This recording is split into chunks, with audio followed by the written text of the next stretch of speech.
A finals de juny es va acabar la restauració de les capes profundes de Sant Climent de Taüll i ara s'ha començat els treballs de condicionament de l'absis que culminaran amb la instal·lació de 6 projectors a través dels quals es podrà veure la imatge del Pantocràtor projectada sobre les restes de pintura originals, uns treballs que es preveu que estiguin finalitzats a principis de setembre. Ara mateix ja tenim aquí els tècnics dels audiovisuals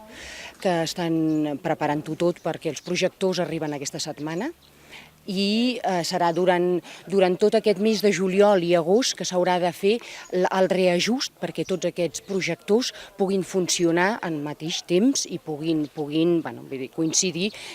tots els marges que significa, perquè són 6 els projectors que han de conformar tot l'ambient de l'absis. Es preveu la instal·lació de tot un software que permetrà projectar en 3 dimensions totes les pintures de l'absis. Tot i que es preveu que els ajustos encara durin unes setmanes, s'estudia poder posar en marxa almenys un dels projectors en breu. El que s'està procurant i que tampoc no se sap del cert és que estem esperant que un dels projectors sí que pugui estar funcionant, que serà el de sobre de la garita, i que ens pugui almenys delimitar la zona de la màndorla de Sa Majestat en Crist.